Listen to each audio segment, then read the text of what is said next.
Good morning and welcome everyone to the high-level plenary session, Creating a Future-Proof and Inclusive Work. I'm Chloe Ramon, manager at CSR Europe, and together with my colleague Ilaria Orsi, we will moderate the session of today. In the framework of the European SDG Summit's call to action for a renewed ambition and leadership to build a prosperous and just future, today we will focus on progressive transformation towards a more inclusive and equitable society. Megatrends in demography, technology, and digitalizations are reshaping the world as we know it. These, together with the challenge of decarbonization and energy transition, put individuals and workers at stake. A just transition will ensure unwritable sustainability as well as decent work, social inclusion, and poverty eradication. However, this will not happen by itself. It requires plans and policies. New jobs, new skills, new investments are needed. In this frame, social dialogue is the key, as it ensures the collaboration of government, business, trade unions, and civil society groups necessary for a just transition to zero emissions. The plenary of today represents the last milestone of the long reflection of CSR Europe on work transformation and just transition, marked by leading projects, among which Upskill for Future and the Just Transition Dialogue, hosted in 2020 in collaboration with Enel. The Just Transition Dialogue brought together 30 international experts to develop inclusive solutions to the challenges of climate change. Pivotal activities to mitigate the social impacts of the green and digital transitions and to ensure a just recovery from the coronavirus crisis we discussed.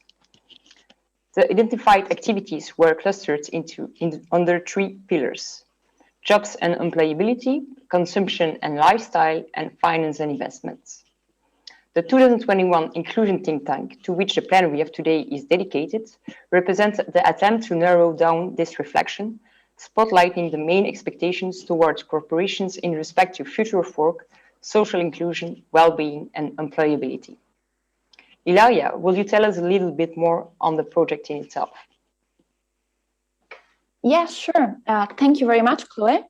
And as you were mentioning, the Inclusion Think Tank is a project of CSR Europe with the support of Enel and PwC Belgium, that are also the co-host of the session of today, to address some of the issues to which you were referring. Workers' well-being for sure, but also social inclusion, personal development, and employability at all, in the form of a think tank, a time-bound think tank, oriented to the discussion of such themes in order to spotlight the main challenge and the main practices already established in the marketplace. The Inclusion Think Tank has run between May and October, and has led to the gathering of 14 experts coming from the business market, of course, as well as the academia, the civil society, and the social party at all. As the stakeholder expectation towards corporates are mounting, this team have deemed to be necessary and central in order to make companies be prepared in order to tackle the best and the widest transition in the work market. The results of this dialogue, of this framework of discussion, are collected in the Companies for an Inclusive Society blueprint that we are honored and pleasured to launch today, and that will be the focus of our second session presented by our partners at PwC. The objective of our think tank were pretty straightforward and ambitious: to list insight, challenges for the main sectors as well as stakeholders working on the work transition, in light to provide insight and support, practical support, to both policymakers and peers company, potential guidance, discussing and collecting together the main expertise and exchanges on the field. So that's also the goal of our plenary of today. And our panelists will somehow present the result of such discussion, of such debate in the framework of the Inclusion Think Tank, and will somehow present key elements of our debate. Chloe, I think we can move to the agenda, right? Yes, indeed. We will start today with a keynote speech by the OECD Director, Anthony Gooch. He will provide us with some data on future of work, focusing on the main impact of COVID-19 pandemics and specific groups as youth, workers with disabilities, or with a migrant background. Then we will leave the floor to the co-host of this session, Bart van den Busche and Tom Verboven from PwC Belgium, for the moderation of a panel discussion with the protagonists of the Inclusion Think Tank project and the presentations of the blueprints. We will have with us Mrs. Lina Carr, Confederal Secretary of ETUC, who will focus on the role of well-being and employees' needs in implementing people-oriented policies for work transition. Then we will have the honor to speak with Mrs. Valeria Ronziti, General Secretary of SDG Europe, about the connection between living conditions and working conditions in the activity of SDG Europe on migration and green skills. We will finally close the panel with a more corporate perspective with the intervention of Mrs. Justina Nixon Santel, Vice President of IBM and Global Head of CSR, and Mr. Enrico Falk, President at Sodalitas, who will present the main corporate initiatives on training, diversity and inclusion, and well-being. In the last part of the event, we will have the opportunity to discuss the way forward on the future of work, thanks to the enlightening keynote speeches of the President of Enel, Michele Crisostomo, and the European Commissioner for Jobs and Social Affairs, Nicolas Schmit. The agenda of today is very rich, so better to start introducing the first speaker of today. We are glad to host with us today Mr. Anthony Gooch, OECD Director for Public Affairs, Communications and Engagement Strategies. Additionally, Anthony is the director of the OECD Forum, whose engagement group on the future of work and women in STEM was created in 2019. It provides a collaborative platform for key stakeholders to identify the main challenges for people in a changing labor market, outline effective practices for up and reskilling vulnerable groups, and co-designing strategies to close the gender gap in STEM fields. Anthony, the floor is yours. Good morning. Thank you very much, Chloe, Ilaria, Tom, Bart, all our friends at CSR Europe, and many congratulations for organizing this event and bringing together such a distinguished group of panelists and interveners. I also wanted to commend you on your work on Companies for an Inclusive Society blueprint that we have looked at very closely, and I think that the collaboration between organizations such as yourselves and the OECD is very valuable in enriching what we can do in the future. And I'm delighted to have the opportunity to engage today with leading policy shapers and decision makers, all of whom play a critical role in the creation of a future-proof and inclusive world of work, which is the ambition that we have set ourselves. This is an issue that has been top of mind at the OECD for some time, from artificial intelligence and digital technologies to employment policies, education, skills, inequalities, and social security. The OECD is collectively collaborating on the development of a holistic approach to the new world of work, and we are coordinating this organization-wide campaign at the OECD in order to try and make ourselves greater than the sum of our parts, because this is a complex and multifaceted challenge that we face. Now, prior to COVID, disruption due to automation, digitalization, globalization, and demographic shifts had already become the new normal, bringing opportunities and risks.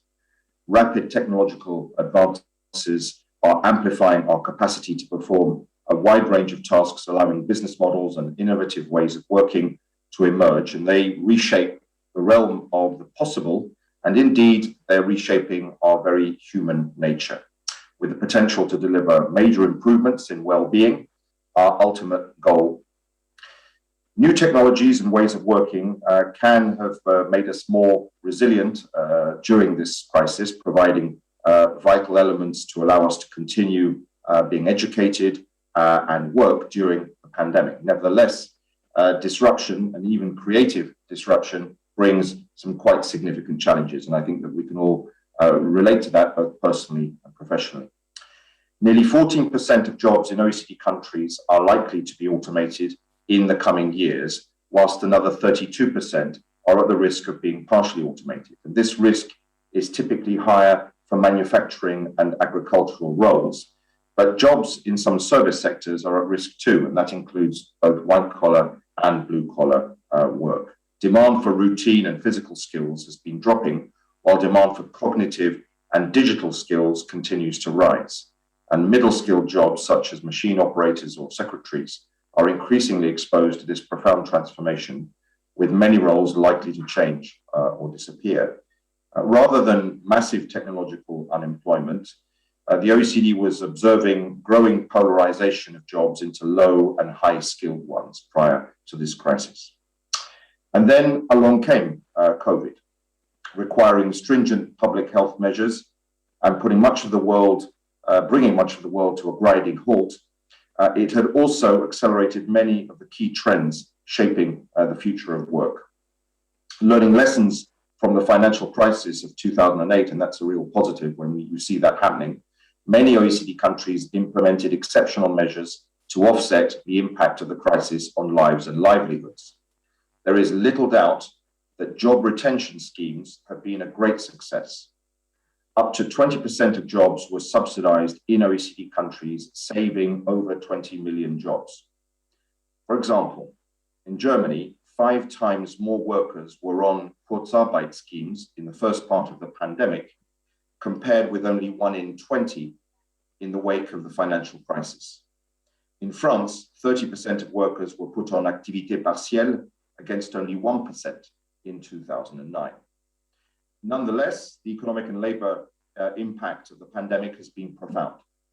The unemployment rate in OECD is declining from its peak of almost 9% in April 2020 to just over 6% in July of this year, but that's still above the pre-crisis level. And we do not expect a full jobs recovery in most OECD countries until at least 2023.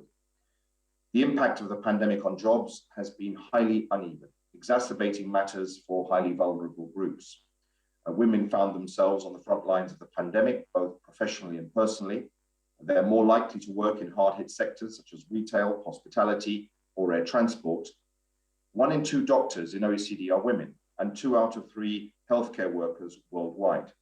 Women are also more likely to work as teachers and caregivers, and to combine professional and family obligations. Yet they make up a mere 25% of members of COVID-19 task forces globally, disproportionately few to ensure women's concerns are sufficiently represented in the recovery.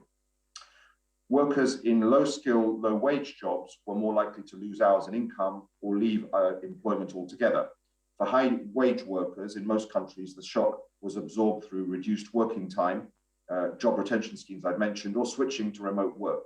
At the peak of the crisis in 2020, 50% of workers with top earnings worked from home, and that compares to 30% among low-paid workers. And hours worked fell by more than 50% in low-paying occupations compared to their high-paying counterparts.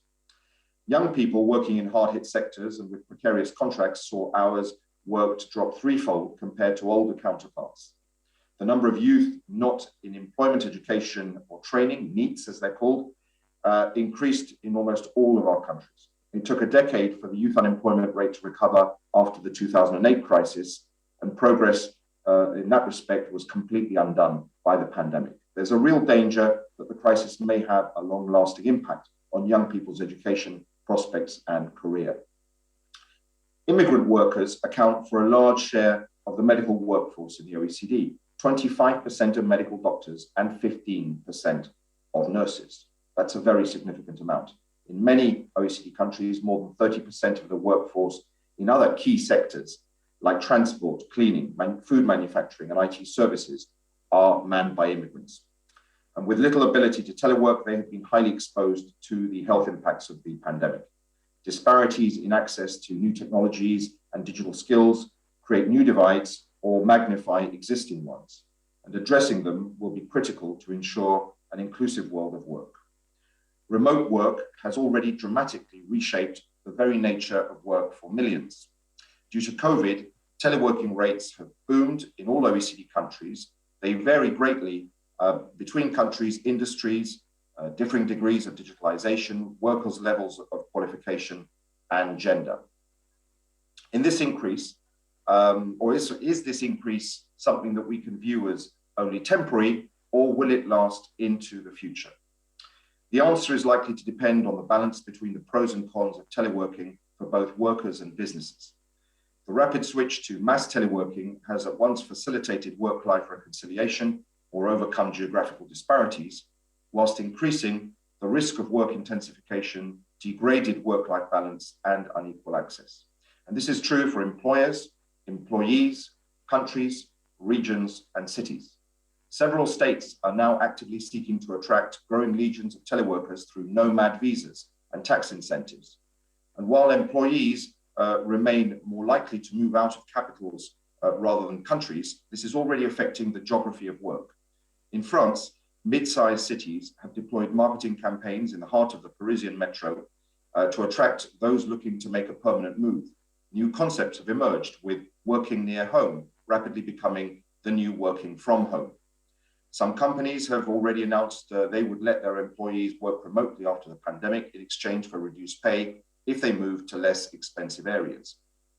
These are still early days, and we will be delving deeply into the challenges and opportunities of telework and remote education in the post-COVID world. But what's already clear is that this crisis has exposed the inefficiencies in traditional working life, typically centered around presenteeism and long commutes, and profoundly altered attitudes towards remote working.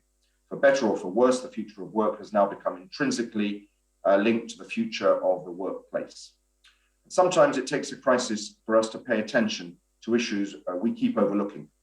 Back in 2008, the global financial crisis was a clear wake-up call for policymakers to go beyond GDP.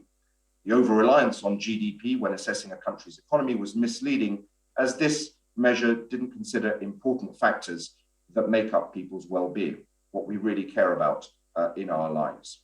And this context allowed for the genesis of the OECD's Better Life Initiative and a Better Life Index to allow people to be able to measure what was really most important to them in their lives with a view to promoting well-being. Well, that was great, as it was at that time. But now we have to ask ourselves pointed questions regarding the impact of digitalization on well-being itself and on our concepts of well-being developed back in 2009 and 2011 when we launched that index. There is ambivalence on how digital technology affects all dimensions of well-being. The impact can be positive when jobs are created in new technology sectors, but others risk being destroyed by automation. And if teleworking allows people more flexibility in organizing their professional and personal lives, constant connection to the office may increase people's worries about their work outside official hours. As you probably know, one of the key issues around around health beyond the physical around this crisis has centered on mental health. And that is an area where we're going to have to pay very, very close attention in the future in connection with well-being and that future of work. So where do we go from here? I'm reminded of a remark once made by Jean Monnet: people only accept change when faced with necessity, and only recognize necessity when a crisis is upon them. Let's make sure that the COVID-19 crisis opens our eyes to the responsibility placed on us. It's accelerated and amplified existing trends, and it's profoundly reshaping the world of work before our very eyes. Recognizing this opportunity to change course and delivering its potential is one of our toughest collective tests yet. Recovery plans present a once-in-a-lifetime opportunity to address the key structural issues facing labor markets, including the digital and green transitions that our introducers this morning laid out so effectively. And this means strengthening pathways between education and employment and encouraging lifelong learning. It means providing individualized support to help people reconnect to job opportunities, particularly those in long-term unemployment. It means investing in digital skills and effective upskilling and reskilling programs with a special focus on those most at risk of job loss. And we know that that has increased significantly with the onset of COVID. Addressing long-standing gaps in social protection, providing targeted as well as more systematic support. And last but not least, this moment calls on us to refocus our attention towards people and well-being in the digital era. And that is not something that goes without saying. We have to keep that focus as a constant. Now, our job is a lofty one: to build better policies for better lives, Our goal is to help foster prosperity, equality of opportunity, well-being for all. And if we have one key message on the future of work, it's that it's very much in our hands. That's why we've organized numerous high-level virtual gatherings of the OECD Forum, rather like this summit today, organized here by CSR Europe, to help co-construct solutions to some of the key challenges that our economies and societies are facing in a multi-stakeholder fashion. We've also established YouthWise, the OECD's first ever youth advisory body, to bring young people's perspectives on the future of work into global decision-making, and they are making an active contribution to ongoing work for the OECD Youth Action Plan to help countries design better policies for young people. And this has a very strong EU component to it. We also convene the Forum Engagement Group on the Future of Work, a co-creation endeavor through which key stakeholders from private sector, academia, and civil society discuss with us at the OECD the challenges of today's changing labor markets, effective practices for up and reskilling vulnerable groups, and strategies to address diversity, equity, and inclusion in the workplace, including a gender-inclusive recovery for the impact of COVID-19. What that means is that we're actually trying to connect with the real world, because we recognize that sometimes our worlds can seem a little bit theoretical and distant. This summit and the OECD Forum are essential. It will be the nature of our policies, our ability to harness the potential of today's unprecedented digital and technological changes while coping with the challenges that they pose, that will determine whether we succeed or fail in creating better workplaces and more inclusive economies and societies. So I hope very much that together with the CSR Europe, the OECD Forum, we will continue this work going forward.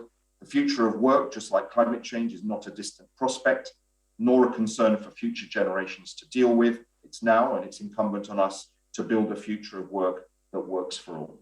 Thank you very much. And thank you very much, Anthony, for your insightful contribution and for setting the framework of our today's discussion. It is indeed a multifaceted, complex issue capable of reshaping the life of millions of people, and therefore worthy of a thoughtful reflection and discussion. The COVID pandemic simply made this issue more urgent, and the solution is in our hand. And framework like the SDG Summit provides us the opportunity to speak clearly about it and to involve different stakeholders in the debate. Let's now move to the second session of today, in which we will see which are the main challenges that companies have really faced in this emergency time. I have the honor to introduce you to Bart van de Busche and Tom Verboven.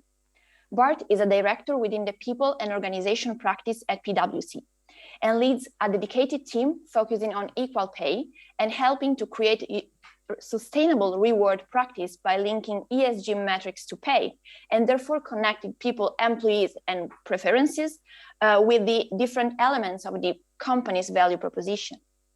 Tom, as well, is a director in the People Organization practice at PwC. He supports his client assessing and developing leadership team to achieve a sustained long-term behavioral changing. He is passionate about inclusive servant leadership, organizational culture, and therefore sustainable business. They are the best person to introduce and moderate the session of today. Therefore, Bart, Tom, hand over to you. Thank you very much, Ilaria, for your kind introduction. Bart and I are, of course, delighted to be here and to welcome and moderate the high-level plenary on creating a future-proof and inclusive work, or creating an inclusive, diverse, healthy, and skilled workforce. But before we move to the actual conversation, we would like to give you a brief introduction on the blueprint that we realized with the support of both corporate and non-corporate stakeholders, and based on a rich discussion that we had during the focus groups on the three main pillars being well-being, diversity and inclusion, and skills. Initially, the idea of the blueprint was to write it in 10 to 15 pages. Unfortunately, we were so enthusiastic, so we ended up with almost 30 pages, but we still strongly recommend you to read it because it offers you a whole rich insights. It offers you best practices, but also actionable recommendation. And of course, it's a framework for an open dialogue, but it's also a blueprint that would support you and companies to create that diverse, inclusive, skilled and healthy workforce. We're also aware, of course, that more work and more research needs to be done, but we strongly believe that we now have the momentum to do something and as Anthony said, to build the future of work in a positive way. But please, Bart, could you share some insights from the blueprint, please? Certainly, Tom. One of the findings that resulted from the focus groups we did with respect to inclusiveness, for example, is that inclusiveness, in order to be effective, really needs to be implemented at all levels of governance of the entire organization.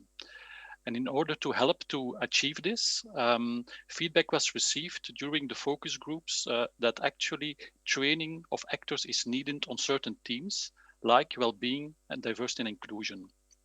With the right support and guidance, we believe that new role models can be created at all levels and allowing to embed this really in the entire organization. But Tom, I think lifelong learning and development was certainly also one of the important topics that has been addressed.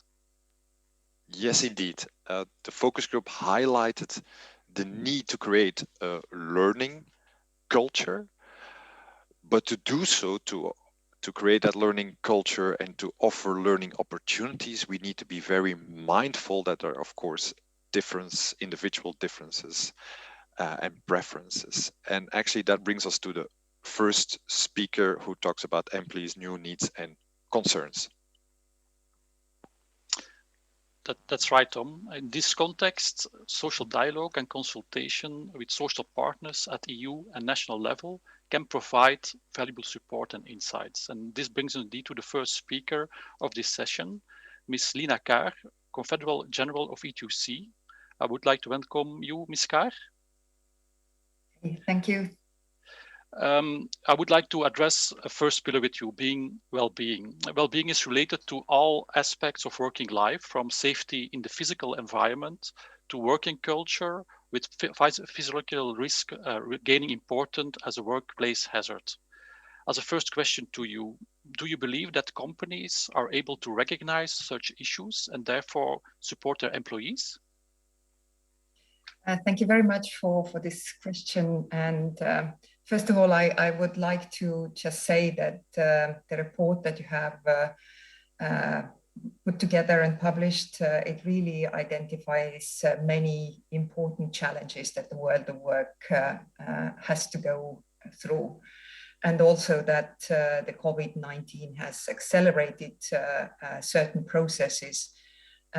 So, I mean, it's not a surprise to anybody that the digitalization of work has speeded up considerably and pushed by COVID and the fact that we who could work from home stayed at home and had to work.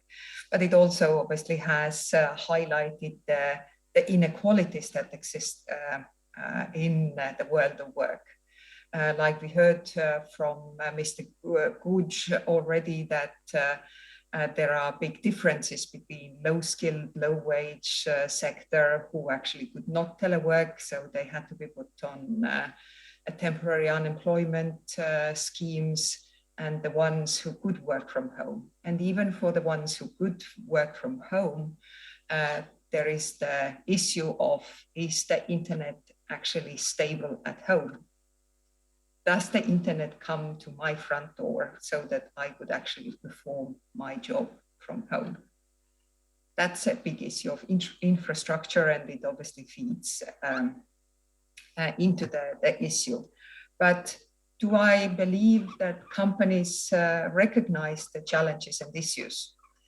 I'm sure there are many, many companies that do recognize and take steps to confront these challenges. But unfortunately, in our trade union work, we see too many companies, even if they recognize these challenges, that do absolutely nothing to address them.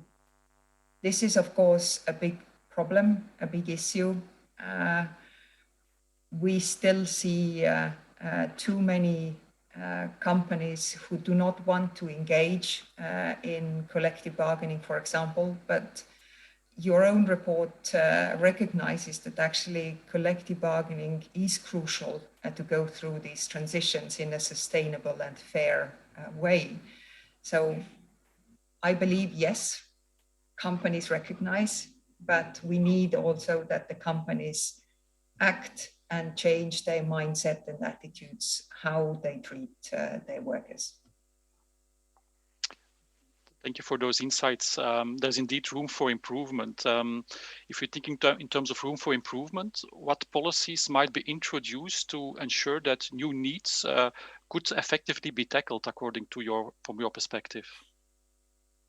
I think I mentioned that a lot can be done actually through collective bargaining. Mm-hmm. So sort of very basic work organization like working time, creating the work-life balance, and especially with the telework, there are big challenges for work-life balance, whether we need to have a right to disconnect, and the question of whether it can be agreed at the company level or whether it needs to be legislated at the European level, for example. We know that in the European Union, we are sort of gradually moving towards, I think, getting a proposal from the European Commission to legislate on the right to disconnect, to make sure that people really can disconnect. Because we do see, even if there is a sort of formal rules that you are allowed to disconnect, but we also have seen throughout the COVID lockdown and the telework that it doesn't necessarily work because there is a psychological pressure on employees to be connected and to react.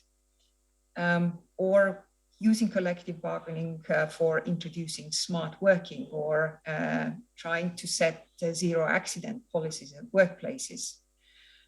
Again, when we look at what is happening in the EU, clearly we have rules, but because the world of work is changing so rapidly, actually the collective bargaining is much better tool to react fast rather than waiting for legislation to come through. But as I said, there are certain areas where we do need legislation so that we all understand the issue and what we are trying to remedy, that we do it the same way and guarantee the rights in the same way for all workers. We've heard also that clearly we have to learn from the economic recovery and the recovery has to, at the end of the day, strengthen the social resilience. And it's not only social resilience of societies, but it's also social resilience of companies. Because there are so many studies, academic, non-academic, testimonies from CEOs of companies that the happy worker is much more productive worker. So the policies that should be in place should be contributing to social resilience of these companies and to creating happier workplaces where the workers know what is expected from them, where their fundamental rights are protected, where there is adequate remuneration for their work, where there is the health and safety is protected. And again, coming back to COVID, when we are talking about frontline workers, the issue, even today, where we are sort of in the middle of vaccinations, where we are still struggling with the rate of infections, the health and safety, not only for frontline workers, but also for office workers who are returning to the office. How do we protect our employees from getting infected at work? So these are all very important elements. But another very important element behind it all is the social protection systems.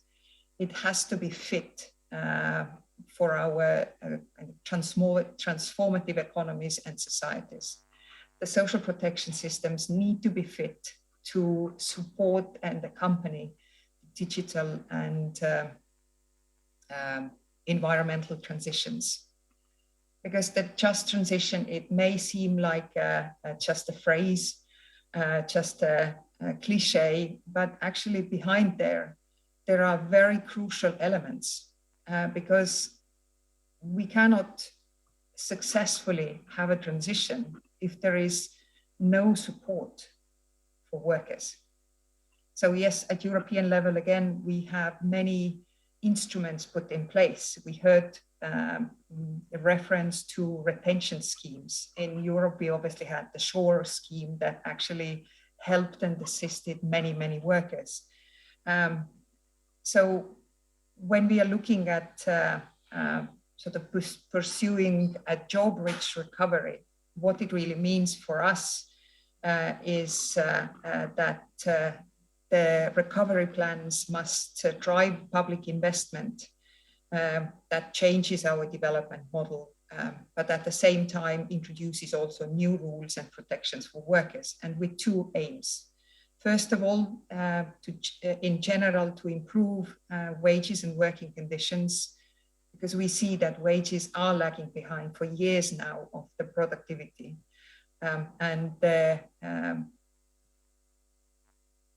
It's a problem inside the European Union that we are very reliant on social transfers, and a market creates many inequalities that then the social transfers are trying to remedy.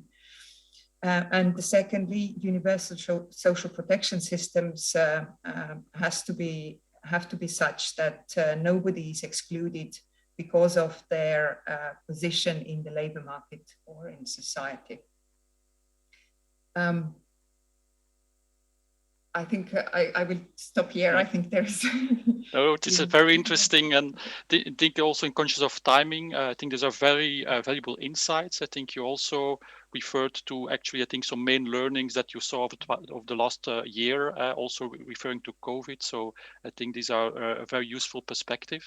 And I think that brings us back to you, Tom. I want to really thank you, Ms. Carr, and let's get back to you, Tom. Could I just add something that actually relates to yesterday? Because yesterday we were talking about financing the future, and we were talking about social taxonomy.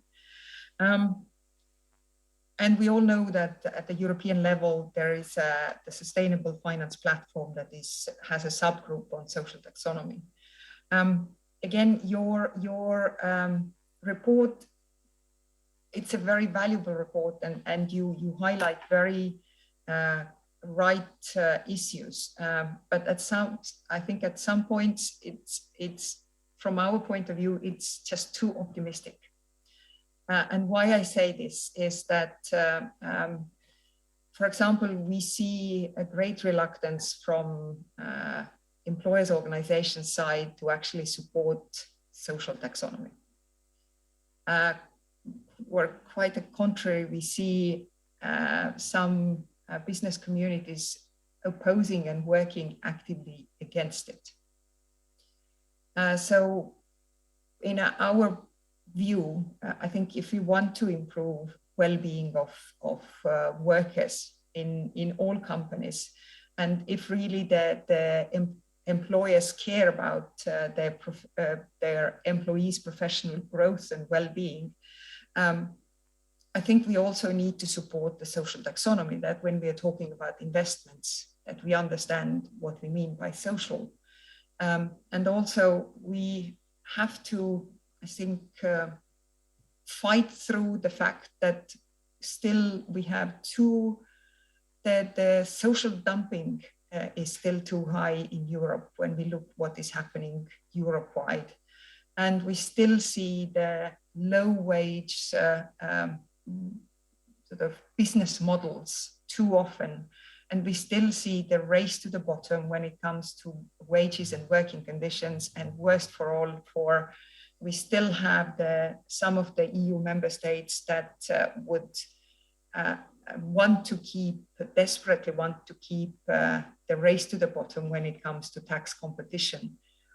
Whereas we know perfectly well that we need the tax income more than ever now to really have a strong, sustainable recovery. Thank you very much. But I think that's an ideal bridge to the next speaker, Mrs. Valeria Roncitti, as she's almost for a decade the General Secretary of SGI Europe. And that's one of the 3 European general cross-industry social partners, and is directly involved in shaping balanced economic and social policy at EU level and in promoting an inclusive labor market. Her priorities are focused on positioning high-performing services of general interest as a key ingredient for the post-COVID-19 social and economic recovery and the trigger for a new paradigm on which to build the future of the European project. So Valeria, my question to you is, what would you like to share with us to do today? And maybe you can also pick in on what Mrs. Carr said, because I think you represent those social responsible companies. Yes, indeed. Thank you very much, Tom. And I had some speaking notes prepared, but I think that after the intervention of Lina and the first presentation from OECD, I would focus in reacting to those presentations. We represent services of general interest, as you rightly said, and the reason why we are so focused I am so focused in trying to set up this new paradigm at the European and national level is because we believe that the COVID-19 pandemic only exacerbated already existing problems. Lina said that COVID-19 was an accelerator, and yes, indeed, it has been an accelerator for some trends that we were already facing, like digitalization and green transition, but also in our case, COVID-19 pandemic just put at the very forefront a reality that was already existing and that my organization was trying to highlight to EU national and local policymakers since many, many years. To be exact, since the consequences of the 2008 crisis, where there's been a kind of quick fix of cutting certain services of general interest. And to name the service that was really the forefront of combating the pandemic, healthcare and long-term care services have been suffering very much by the fact that they were not in all member states equally equipped to face the pandemic in terms of infrastructure and in terms of workforce. So in our case, for instance, the majority of our members didn't have to use Assure. They had the opposite problems. They didn't have the problem of laying down people, laying down workers that had to be at home. We had the problems of finding more workers, especially in the healthcare and long-term care services, to cope with increased shift. So we face very specific challenges, and we want to use the lesson learned from the pandemic to really raise the awareness of the fact that we need this new paradigm based on well-being at work, but not only at work, and the beyond GDP concept. So I'm very glad that OECD mentioned this in its presentation. Is interesting to see that there are I would say they are much more advanced in their reflection than the social partners are, in the sense that yes, OECD, as many other more scientific, I would say, partners are discussing the concept of beyond GDP since many, many years. In our circle, the social partners circle, in a way is a bit cynical to say it like this, but it's thanks to the pandemic that this became an issue to debate. And you might know that jointly we were able, employers and trade unions, to present a kind of concept and list of indicators of what we think the beyond GDP concept and well-being should become. That we were lucky enough, and we are, I mean, I think is a great success, was taken into the conclusion of the Porto Summit by head of state and governments. So this is the kind of path that we want to build, but it's very important to make clear that we can't do it alone. And here I want to refer to the presentation and remarks of Lina. In SGI Europe, we are also strong believers that collective bargaining is key and is the best tool to achieve inclusive society, to have, to encourage also innovative companies to be the trendsetter that then, you know, can create a virtuous circle that can be put into the mechanism of collective bargaining and then of policy making. Lyra, can I interrupt? Because I'm very interested in how optimistic are you in the willingness of the companies and your conversation with enterprises in initiating that collective bargaining?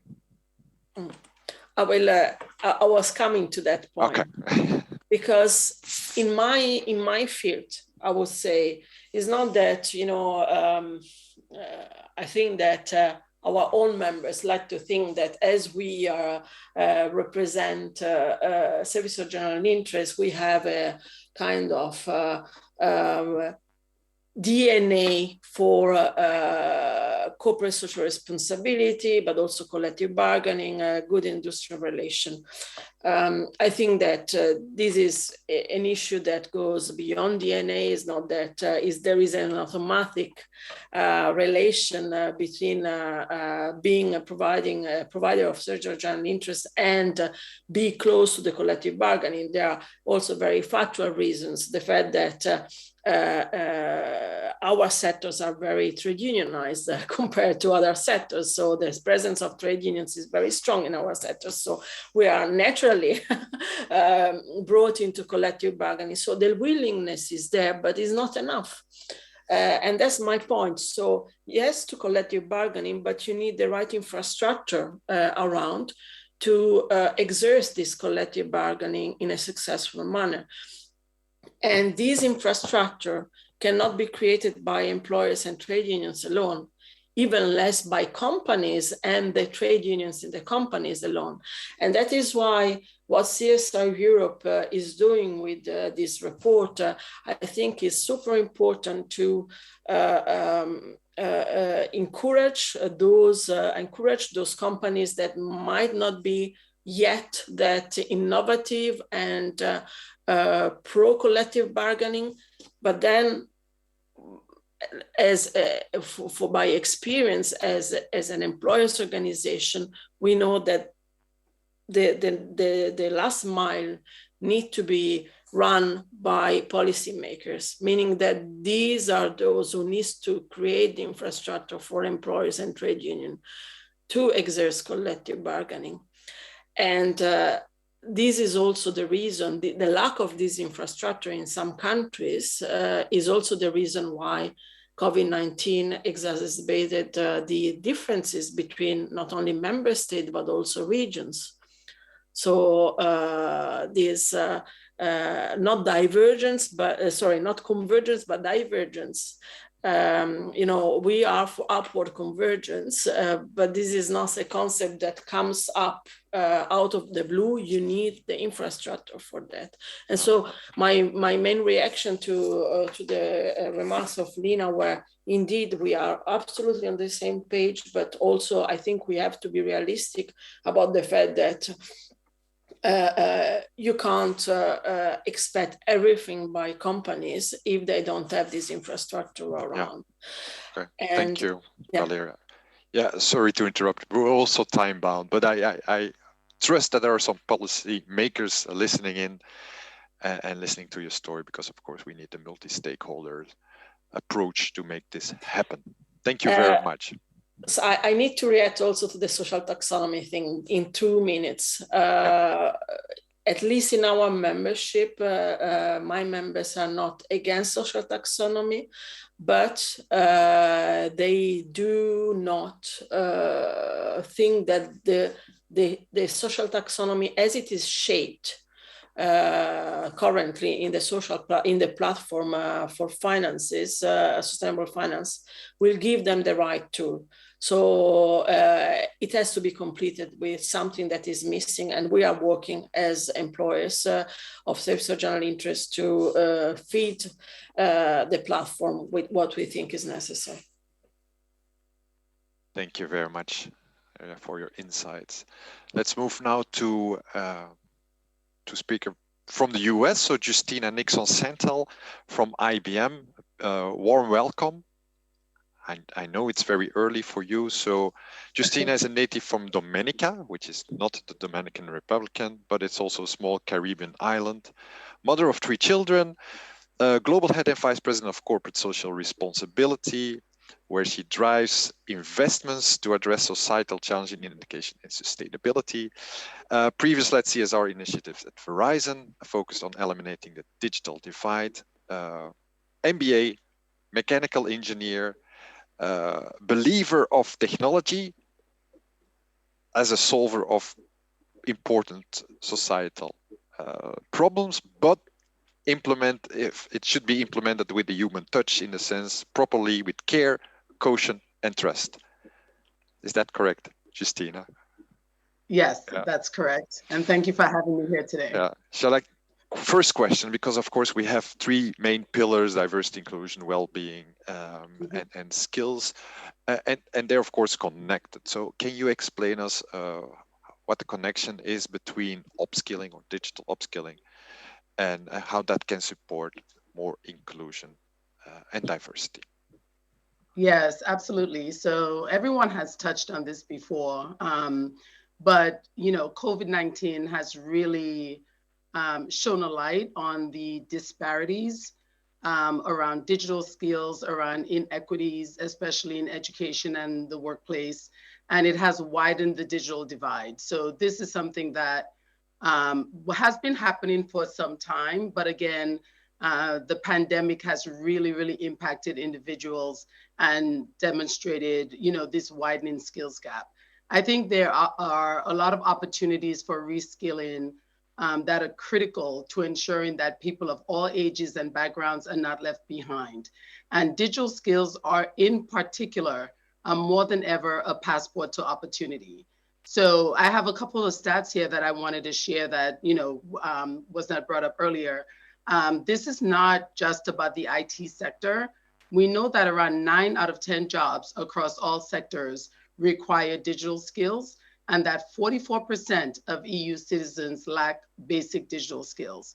And there are hundreds of thousands of jobs that are going unfilled.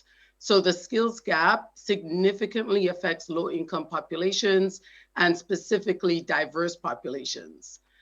When you consider, that a 4-year degree really opens up doors to a meaningful career, it is also a barrier to a lot of people, especially low-income and diverse communities. And as was mentioned earlier, when you look at automation and what's happening, especially to blue-collar jobs, blue-collar workers, a lot of those workers are those who are diverse, right? Who need additional skilling and reskilling opportunities to be able to move into more meaningful jobs. And you need to have those tech skills, whether you work in an IT industry or any industry. So in the past, that 4-year degree was a barrier. Now you're able to get the right skills, you're able to get credentials, and you're able to provide employers with access to your talent and your experience and your expertise, and be able to get a meaningful job without having some of the barriers that have been set up before by employers. And I'm really excited, and this is something that we're very proud of, that IBM took a leadership role in this and said, at least 50% of the jobs we post, we're not going to require a 4-year degree. We will look at credentials. We will look at people, who have the right skill sets for the right jobs. And this has opened up a lot more opportunity for a more diverse and inclusive workforce. Thank you very much. And can you also explain to us what IBM is doing, maybe more focused on Europe, to close that skill gap? Yeah, so there are 2 major initiatives around education and workforce development that we have in Europe. The first is our PTech program. It's a 10-year program which started in the United States, and now it's in 300 schools globally.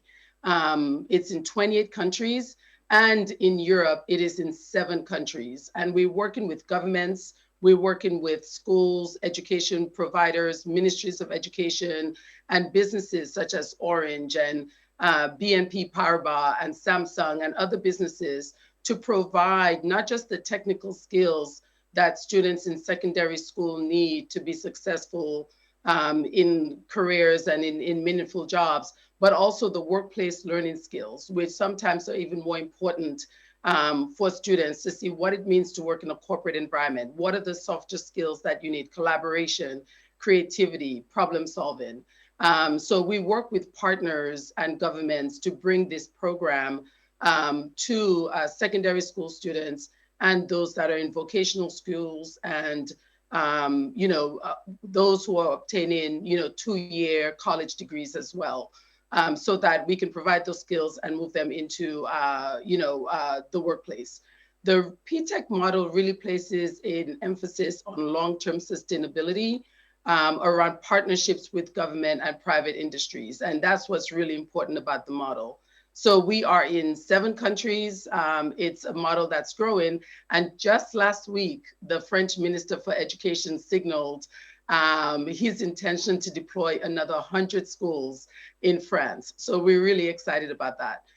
The other program that we have is Skills Build. So as I referenced earlier, you don't always need a 4-year degree to be able to get a tech job in data analytics, in cybersecurity, in artificial intelligence. So IBM has been investing in a program where you can spend 3 months or 4 months and get a credential in any of those tech fields, get those workplace learning skills as well, and be able to use that credential for an opportunity at a tech job. So this is a way that we are supporting lifelong learning, skilling, reskilling, upskilling for those who need it the most, and opening those doors, especially for the more under-resourced, underrepresented, and marginalized populations. These are great examples, and it's exciting. But also I hear like it's multi-stakeholder, you need partnerships, you cannot do it on your own. That's also something I heard. Yes, it is. Even in Spain, we just partnered with the Madrid Council for Employment Agency to provide unemployed individuals with technical and professional skills. So we have over 70 partners that we are working with on our Skills Build platform. And actually today, we're going to announce a commitment to skill 30 million people by 2030. So we are really excited about this. And this is just going to enable us to grow our partnerships. And it's being part of networks like CSR Europe, where we can collaborate and act together. That's really important to us as well. So we are very excited about this commitment. Exciting journey. Bart, over to you. Thank you, Tom. And this brings us also to our next speaker. I'm happy to introduce as well Mr. Enrico Falk. Welcome, Mr. Falk. During this session, we already touched upon different pillars, being the well-being, just now also as well the skills, the personal growth. But our blueprint also focus on diversity and inclusion, as well as equal opportunities, an area in which Sodalitas Foundation is active as well. And therefore, a first question to you, could you as president of the Sodalitas Foundation briefly elaborate on the main initiatives of Sodalitas, both at Italian level as well as at EU level? Thank you for this invitation, and good morning to everyone. We all know that the 19 pandemic has had a very strong social impact on all of us, and probably the most important issue will be about work. This will be basically our priority, and we need to reverse the trend in which diversity and inclusion, especially in SMEs, is not taken in serious consideration. This is why Sodalitas Foundation is committed to promoting the Italian Diversity Charter for equal opportunities and equality on work. We have been developing the charter with the European Union, the European Commission, the Ministry of Labour, the Ministry of Italian Equal Opportunities, and all in the network of councillors for equality. To date, 500 organizations and 300 public organizations and NGOs have subscribed with the charter, and this means that 700,000 employees are committed to it. The charter is committed to age, ethnicity, disability, sexual orientation, and but is particularly focused on gender equality. The European Commission has recognized the importance of a charter, and it has created a platform in which the Italian charter is promoted by the Sodalitas Foundation. And again, the main goal, the main challenge is not only to create and apply the correct D&I policies, but especially to make them adopted by that part of the economy that usually is out of these kind of issues. So usually you have big corporations that do complex policies, and SMEs are a bit, let's say, out of this range. Yeah, thank you. And it's also one of the questions coming in on the chat to say, okay, if we have all the knowledge, why do we wait to apply it? And I think also it's one of the objectives of Sodalitas that it's not only to speak about D&I, for instance, but also indeed actively implement D&I. And in this respect, we understood that the foundation developed a self-assessment tool. Could you briefly elaborate a bit on the advantages of this? Yes, the main goal is again to be the most concrete as we can. The Italian Charter includes tangible actions related to the priorities identified by the EU.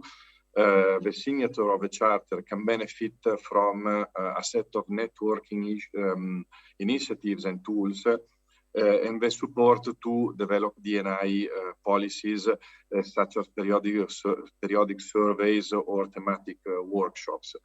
But one of the most important tools, the one that we believe in the most, is the Sodalitas self-assessment. This tool is designed to monitor the implementation of the 10 actions included in the Charter and the impact of best practices adopted. The tool allows signatory organizations to get a first measure of the D&I performance of their company by understanding its positioning in terms of inclusive management of its human resources. In this way, the organization can identify the gaps and the potential areas of improvement. The tool also allows each organization to measure itself against the most significant best practices and the market benchmarking. We strongly believe that investing in diversity and inclusion is the key driver for company competitiveness and economic value creation. So we have tried to be the most helpful possible with this self-assessment tool. That's very interesting. I think indeed measuring is really important in this respect. It makes it more tangible, and also indeed if you can measure progress, really important. Perhaps as a last question, what would you recommend to an organization that is just starting with implementing or creating a D&I policy? Can you recommend one concrete action to an organization in this respect, or share a common pitfall that can be avoided? Well, first of all, in this period, we can see that there's a lot of organizations that are thinking that to generating economic growth, some softer issues can be put apparently away, or at least to be dealt later on. But this is the moment in which we need to foster D&I the most. And the first point of the 10 points agenda of a charter is to implement it, is to involve all the company, and especially the top levels. So this basically means that the board of directors has to be involved and has to be committed with the top management.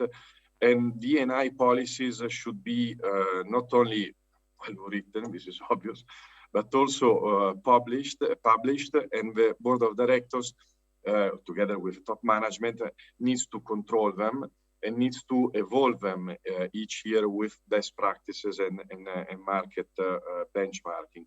Then another important point is to have an effective internal communication through the active involvement of all the rest of the company. And this can be done through training initiatives, basically. You need to have a practical involvement of all employees at each level. Thank you for these useful insights. And this brings us actually at the end of this high-level plenary session.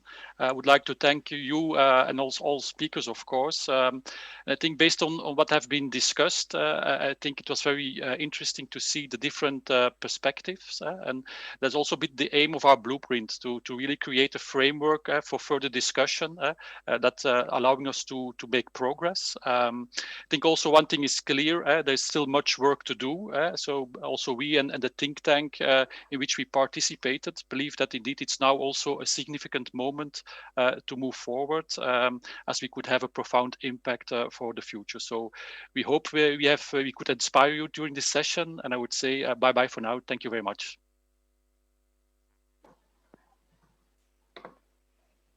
Thank you to all our speakers and to Bart and Tom for their intervention. The reflections purposed on communities upskilling, on well-being and work-life balance, as well as on diversity and inclusion, have certainly been enriching for our audience.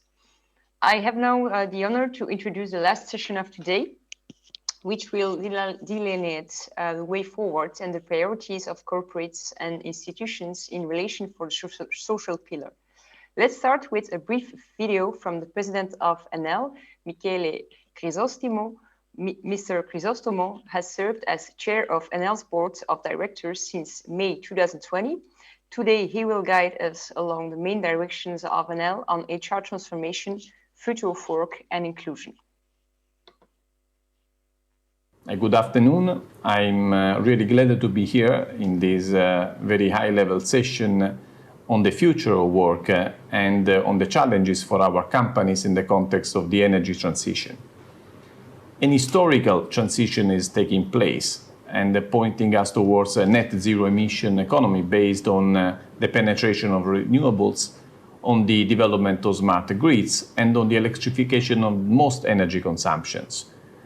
And such transition is characterized by the rapid development of low carbon technologies such as solar and wind power generation, power storage and electric vehicles, digital and flexible grids. The investment which are needed in order to implement such transition are really huge. The increasing replacement of fossil fuels with renewable energy sources, along with also the rapid development of low carbon technologies, is setting in motion a profound change in the geopolitical context, in the localization of the value chain, and all of this will be unlocking a considerable number of new job opportunities. In addition, a circular transformation is taking place, favoring, for example, renewable sources, and this can foster the energy transition while increasing social opportunities. Specifically, the circular economy model has introduced and will introduce new jobs that did not exist in a linear economy. Alongside the creation of new jobs, in a shift to a net zero economy, considering also the adoption of circular economy model, there will be new job opportunities on one side, but all jobs will be disappearing, and new jobs should be also, or better, all jobs should be also changed in their content.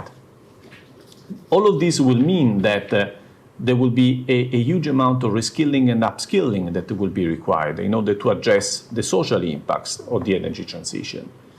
And in this framework, the pandemic has shown us that companies that has been starting earlier the journey towards digitalization are more solid, more flexible, and more resilient. Changes in the working activities and models have thus been accelerating, fostering a digital transformation of businesses based on a technological innovation and automation, and this will involve workforce challenges. We need to combine all of this with another factor that is crucial in terms of reshaping the work, which is the demographic change which we are all facing.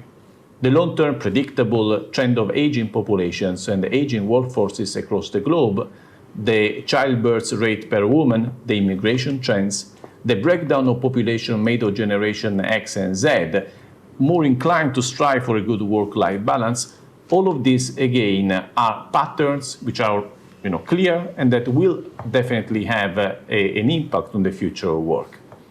In particular, the shrinking working age population and the convergence of increasing longevity with rapid technological innovation underline the need for the labor market to draw on all of its talents and diversity. So diversity will become a must in a way. Most organizations now invest in diversity across its wide spectrum, including gender, ethnicity, culture, age, and so on. But we need, which is a really important point, we need to boost the employment rate of women. And this is particularly true in the energy sector, because traditionally this is a sector which is male-dominated. So unless we take measures which are aimed at training women in relevant skills, in inspiring future generations of young women to pursue STEM studies, and so that the traditional, in a way, occupational gender stereotypes can be reduced, women will only get a portion of the new job opportunities that will be deriving from the energy transition. We need to make progress in bringing all the workers and people from different backgrounds into employment.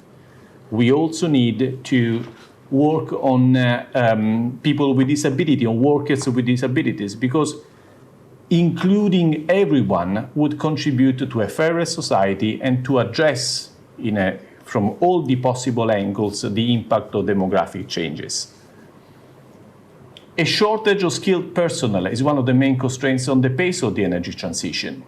As we have said, the energy transition is based on technological innovation. It means that we need people which are skilled in order to support this innovation and the consequent transition. So skills gaps and shortages are almost inevitable, and this happens whenever a new product or service appear. And the so-called twin transitions, energy and digital, definitely is no exception to this. So new skills are required, including expertise about renewables, recyclable materials, coding, innovation, digital skills and manual skills related to repair, maintenance, and recycling. Furthermore, new combination of skills from different academic fields or a multiple IG technical know-how about materials, software, and product properties, along with an economic and general business skills, are needed in order to support a transition where a combination of a scientific technological expertise with a humanistic dimension is inevitable. So the expertise needed in the workforce will shift from, in this transition, from a purely technological-based type of expertise towards an expertise which is both human and tech-centric. In order to address this, we need to invest in improving access to training and education through a multi-stakeholder collective action. In this context, upskilling can be transformational, and a multi-level approach is needed to ensure lifelong employability for people through training and education. Fostering the ability of employees to adapt in an agile and a systematic way to the new continuous changes, the spread of digitalization and the use of robotics and AI principles represent one of the most important challenges of the current transition phase. So, the Companies for an Inclusive Society blueprint that has been presented today represent an interesting reflection on how leading companies, like the companies that have the sustainability at the center of the strategy, can really unlock the full potential of this transition in a way that is compatible with the fact that the transition must be just and must not leave anyone behind. I'm glad that Enel has had the opportunity to share its initiatives on diversity and inclusion and personal growth, and I hope that this report could be a valid contribution to fully integrate inclusiveness at all levels of governance and to seize the challenges and opportunities to reshape our society and our organizations, promoting our people's skills and enhancing the value of inclusion. Thank you. Thank you, Mr. Crisostomo, for your words. Now, without further ado, I have the honor to leave the floor to the European Commissioner for Jobs and Social Rights, Mr. Nicolas Schmit. Nicolas Schmit took up office as European Commissioner in December 2019, while previously he held the position of Minister for Labour and Employment in the Luxembourgish government. Mr. Schmit, the floor is yours. Thank you very much. I am very honored to attend your conference and for creating a future-proof and inclusive work. And I think it's a very timely discussion you organize. And I listened a bit to what the previous speaker said, and I must say I fully agree with the different analyses he made. And I also looked through your blueprint, Companies for an Inclusive Society. And I must say that really this is a very visionary, but at the same time a very practical approach to the future of work. And especially at the moment where we have big transformations, and this was already mentioned, big transformations in our economy, the Green Deal, the changes which we have to operate at the level of our economies, but even at a much broader scale, at the level of our societies, reducing dramatically the CO2 emissions, what means that finally we have to change not only the technology, but also the way how we produce, how we live, how we consume. And this happens also at a time where technology is changing very rapidly, and we have seen during the pandemic how fast digitalization, which was already a very fast ongoing process, have transformed the world of work because the numbers of people from one day to another who had to work but also communicate as we do now remotely had increased dramatically. And this means that indeed we have these big changes going on, and certainly this implies also a lot of changes at the level of companies. And I think this is also an awareness that the business models, the way how companies operate, the way how companies manage their human resources has to be adapted to this big changes. So I think the idea, and therefore I congratulate all those who participate in this project, and especially also CSR Europe, but also the companies who are associated with this project. I think they really help us to manage and to be successful with this transformation, especially in relation to climate change. I think that indeed the world of work is at a crossroad, at a real crossroad. We more and more get the possibilities to reshape the world of work in a very positive, human-centered way. Technologies are there, the possibilities to do so are there, but there is also a risk that finally we go away from this human-centered orientation.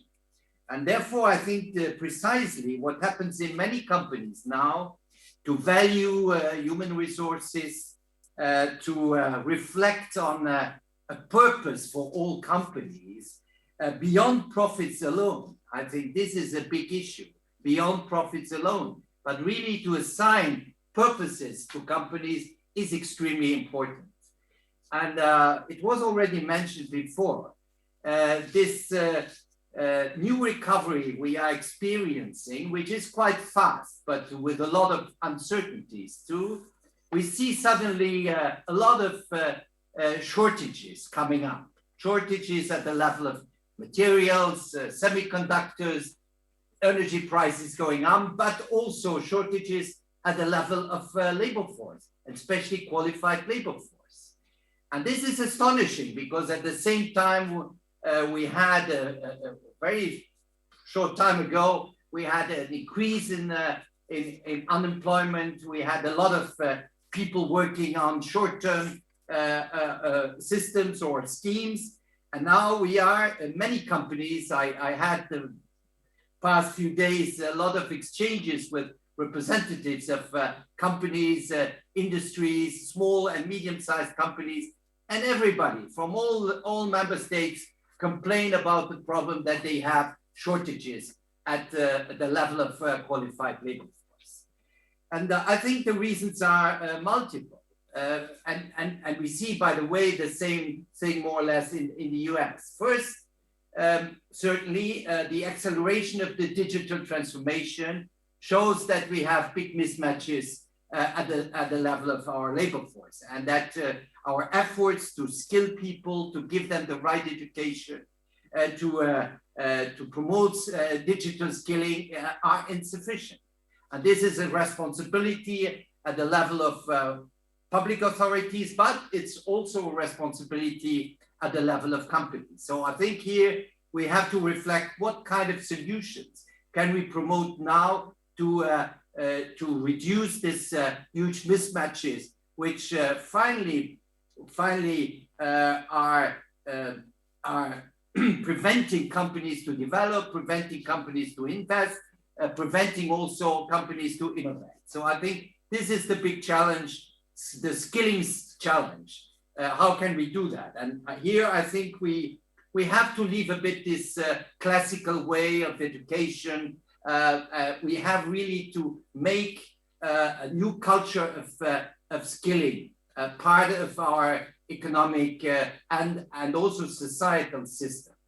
And here we see that digitalization is now everywhere, is at the level of many jobs, of nearly all the jobs.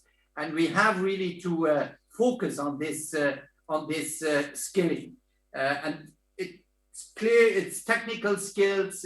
We need to invest more in the famous mathematics, technology, the famous MINT areas, but we also have to deal with soft skills. And this is also some linkage with one of your essential points in your blueprint, which is inclusion. Inclusion at the level of society, trying to extend also to those who may be excluded. First, certainly, we have the challenge of gender equality, which is far from being reached. Gender equality at all levels, access to education, access to the same wages, access especially also to the digital world. We have a digital divide at the level of gender. So I think this is, but also to other groups. And therefore fighting poverty, especially child poverty, are elements which are investments in a way for the future, investment for our economy. The second point, which I think is important, are values. And therefore there is a strong linkage with companies with purpose. We notice now that a lot of people do not want to go back to their previous jobs. First, because they complain about working conditions, they complain about very low salaries, very low wages, and they are not motivated to go back to their previous job. So some sectors really are in difficulty to recruit because of these reasons. Especially young people also are directly impacted by this evolution. And therefore, I think companies have to change in that sense, that they offer this idea of purpose, purpose mainstreaming, purpose mindset, but also guaranteeing better working conditions. The Commission has launched a new strategic framework on health and safety, which is important. I also saw in your document an emphasis on healthy working conditions and the problems in this context, which are mental health issues. So we see a development of mental illnesses due to bad working conditions, due to stress, more and more burnouts. And you asked, by the way, a question on the impact and the consequences of burnouts. And this is, I think, a very big issue. And this is also something where people more and more become sensitive to on these working conditions, healthy working conditions. And for the society, it's an enormous cost, because more and more illnesses, mental illnesses, represents an enormous cost for society. So I think this is an extremely important dimension of a sustainable and inclusive world of work. Now, on a few remarks which I would like to add. First, on the basis of what I said, I think certainly inequalities are growing in our society. And therefore we have really to reduce inequalities for not only for social reasons, for the cohesion of our societies, but also in a longer range for the for growth and for the innovative capacity of our economies. And here, fair wages are the starting point. And therefore, we have made this proposal on fair or decent minimum wages to fight in-work poverty, because unfortunately, we still have millions of Europeans in work poverty. So I think in that sense, fair wages are quite important. The second point I would like to raise is the digital evolution and fair working conditions. So we cannot have the economy of the 21st century very much based on artificial intelligence, on a very rapid evolution of digital technologies and working conditions which go back more to the 19th century. And therefore, we will tackle the issue of platforms. And I'm very clear on that. It's not to reduce the development of platforms or to hamper their development. It's really to have the development of platforms, at the same time also bring platforms in the general framework of fair working conditions, of our system of protection and non-discrimination.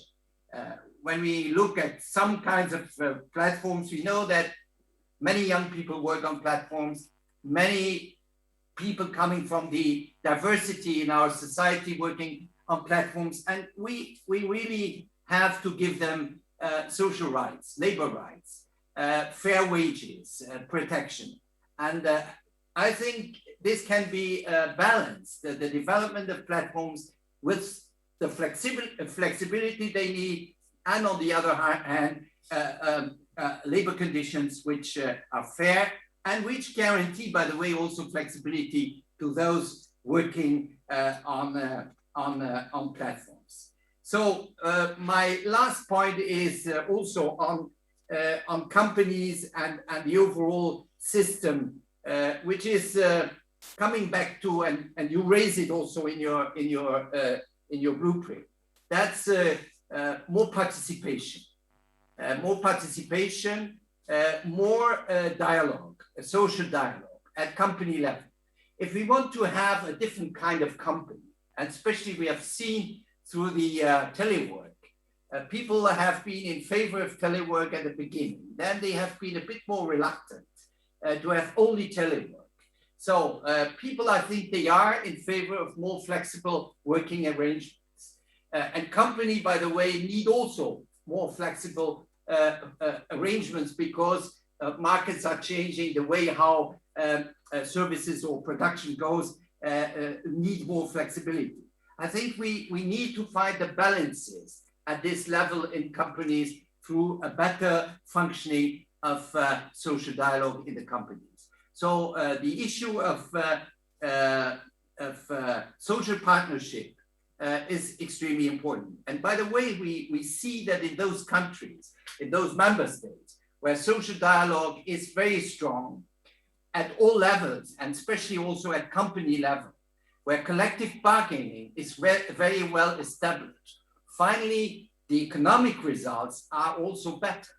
The functioning of companies are better. The possibility to restructure companies, and we are also in a way, due to technology, to markets, to globalization, in a permanent restructuring, this restructuring is also functioning better. So I'm very much pleading in the context of social responsibility, also in the context of this huge transformations, digital and green, in favor of a better social dialogue at all levels, and especially also at the level of company decision making. Thank you very much. Thank you very much, Commissioner Schmidt. Thanks for the issue you pointed out. It is really our responsibility to intervene, to participate, and to invest in a new culture of working.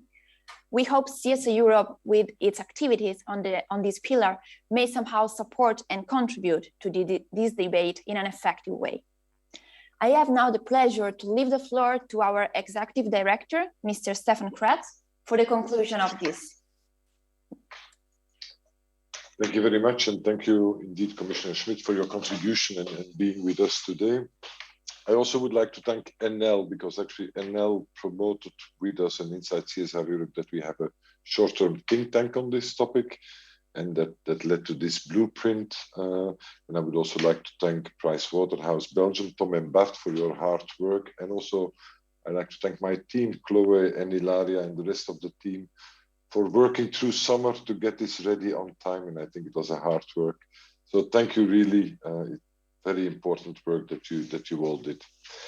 And I want, as a conclusion, I want to come back at the start of this European SDG Summit. Mr. Starace, the CEO from Enel, in the session with Executive Vice President Timmermans, said he was very clear and he was very straightforward. We have to take care of people. That's our role as a company. And Mr. Crisostomo just added to that, well, it's because we need them for our business, but also we need to unlock the potential of the transformation that is before us. So no technology-centric approach without a human-centric approach. And we think that's the good, or the baseline of all this work that we are currently doing on this topic, on the future of work. And different speakers outlined it, and also Mr. Schmidt just said it. Companies have to embrace this responsibility. and adapt their work. And there is an agenda inside the company, and the blueprint highlights them on protecting health and well-being, on diversity, on mental health, on employability. We heard the examples of PTech and skills build. So there is a lot of work that can be done inside the companies, but more efforts are needed. I think the blueprint refers to some work we are doing, for example, on ethnic diversity, where we see that the company processes to increase the ethnic diversity of its workforce and to also reflect the ethnic diversity in the locations where their work can be improved, can be very much improved actually. So more efforts are needed, more collaboration is needed. We heard that before, but it's not only an HR issue. It's not only human resources that has to do. It's also, there is a lot of leverage in the work towards customers, in the work towards with suppliers, in local sourcing, with potential employees. So it's a company-wide agenda, this future of work, and not only a human resources agenda. Because if we want, and I think that's one of the conclusions that came out in the report, if we want to have sustainability at the core of our businesses, we need to give it a people-centered approach. And Mr. Commissioner just said it, the report outlined it as well. And that's why I think the recommendations, and I would encourage all of you, the report just launched, to read it carefully. The recommendations, and we heard them today as well, are very necessary. One is engage in social dialogue and also in public-private arrangements and of practical work, for example, in partnerships with social economy or partnerships with other actors in society. But engagement is a key element to tackle this issue and the social dialogue and in the practical work. Companies need to invest in trainings, not only as a separate activity, but throughout the business and throughout the business activity, and training for all, for frontline workers, for back office workers, etc., systematically. And the third recommendation that I picked up from the report is nurture and strengthen an employee support structure and culture. Not a one-size-fits-all approach, but one that caters for the differentiates for different needs of the people we are working with. So these are some of the elements I picked up. The debate today was even much richer than this, and I can summarize. I would like to thank everyone for being with us. I think it's the second time that Enel supports CSR Europe with a kind of short-term think tank, and each time it leads to more action. So I hope for this one, it will be the same. And already the board of directors of CSR Europe in its September meeting, I think, even further emphasize the need for this organization, for this network of companies and national partners to focus on the just part of the just transition. There is a greening agenda, there's a people agenda, and as CSR Europe, we have a more social traditions, so we will even further strengthen that in the future. I thank you all for being with us. I don't know if I have to go back to Chloe or to Ilaria, or we just close this session. Thank you all for being with us today, and have a nice day further. And let's see what kind of practical action we can do based on the blueprint. That's the most important one. Thank you very much for being with us.